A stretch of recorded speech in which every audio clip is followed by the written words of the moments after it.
Halo, dalam video ini saya akan menunjukkan kepada Anda cara melakukan pengukuran 3 kali pada Withings ppm core Anda.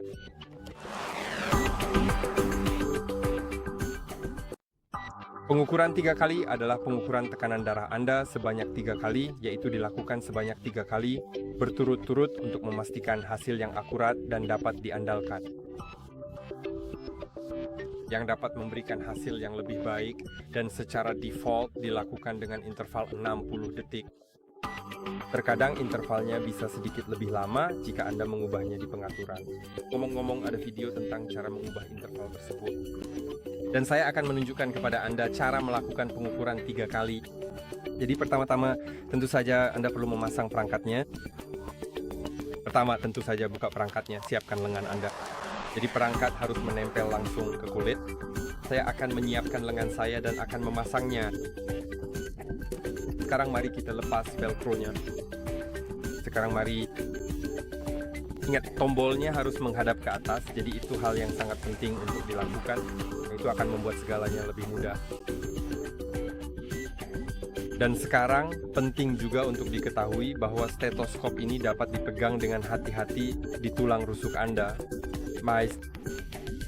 Penting untuk EKG. Dan tabungnya ada di lengan luar, kan? Stetoskop harus diletakkan setinggi jantung Anda. Jadi ketika Anda menempelkannya di tulang rusuk, maka itu memang sejajar dengan jantung Anda. Itu penting. Saya akan menurunkannya sedikit. Oke, menurutku tidak apa-apa. Tentu saja untuk EKG kita tidak akan meletakkan lengan di atas meja, tapi untuk pengukuran tekanan darah kita akan melakukannya. Jadi mari kita pasang saja. Sekarang bagian ini bisa diletakkan di belakang punggung Anda, itu tidak penting. Sekarang pertama-tama saya akan menyalakan perangkatnya. Sebenarnya sudah menyala, tapi mungkin akan saya matikan dulu dan tunjukkan cara menyalakannya. Jadi Anda perlu menekannya. Sekarang Anda bisa lihat perangkatnya menyala, kan? Dan sekarang ada EKG, tapi kita perlu menggeser. Ada tombol start kali 3 dan start. Kita ingin memilih start X3 karena inilah inti dari video ini. Dan sekarang klik tombol di sini dan alatnya akan mulai. Ingat, Anda tidak boleh bergerak dan tidak boleh berbicara selama pengukuran, dan Anda harus akan sangat membantu jika lengan bawah Anda diletakkan di atas meja seperti ini. Jadi saya akan menekan tombolnya dan berhenti berbicara serta berhenti bergerak. Oke, pengukuran pertama sudah selesai. Sekarang Anda bisa melihat tampil 2 dari 3 dan ada hitung mundur. Jadi alat ini akan menunggu sebentar lalu mulai lagi.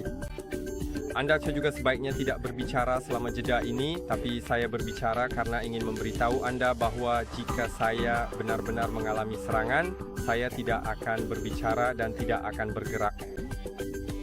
Tapi sekarang mari kita tunggu. Saya akan kembali kepada Anda saat hitung mundur hampir selesai. Oke, hitung mundurnya hampir selesai dan sudah mulai, kan? Oke, sekarang sudah selesai dan saya akan pengukuran ketiga akan saya lakukan sebentar lagi saat hitung mundur selesai. Baik, jadi saya akan kembali setelah tes ketiga selesai. Sekarang untuk EKG, jadi saya harus menempelkannya ke tulang rusuk saya lalu mulai menyentuh tabung ini. Tapi ternyata alatnya berhenti karena saya rasa saya menunggu terlalu lama, makanya alatnya berhenti. Jadi saya akan menunjukkan EKG-nya sebentar lagi. Sekarang mari kita tetapkan penggunanya. Kamu bisa lihat, saya bisa menggeser di sini, dan itu akan berpindah antara pengguna saya dan tamu, atau jika kamu punya lebih banyak pengguna, kamu juga bisa menetapkannya. Jadi, mari kita lakukan itu, kita tetapkan dulu. Sekarang saya akan melakukan EKG secara terpisah, karena tadi alatnya tiba-tiba berhenti, tidak mau menunggu saya. Tapi saya hanya ingin menjelaskan bagaimana cara melakukan EKG, karena untuk EKG, kamu perlu menyelaraskan posisi tanganmu dengan cara yang berbeda. Jadi lenganmu, stetoskopnya harus menempel pada tulang rusukmu dan harus menyentuh tulang rusukmu. Bisa melalui kaos, jangan khawatir, tapi harus tetap menyentuh bagian itu, yaitu tulang rusuk di level jantungmu, ya. Telapak tanganmu harus diletakkan di sisi yang berlawanan. Jadi kalau kamu memasang sensornya di lengan kiri seperti saya, maka telapak tangan kirimu harus menyentuh paha kanan. Nah, mari kita lakukan. saat kamu mulai, kamu harus mulai dengan memegang tabung logamnya karena ini adalah elektrokardiogram, jadi harus seperti itu. Sekarang saya akan menekan tombol di sini untuk menyalakan perangkatnya. Lalu mari kita geser ke ECG karena kamu ingin melihat ECG saya. Oke, saya akan mengklik tombolnya. Sekarang akan melakukan pengukuran tekanan darah secara cepat. Namun saya tidak yakin apakah hasilnya akan dikirimkan kemudian. Itulah yang saya perhatikan. Baiklah, mari kita mulai. Ya. Jadi saya menempelkannya di tulang rusuk saya dan sekarang saya menyentuhnya. Tabung logam. Tentu saja saya tidak boleh berbicara selama itu.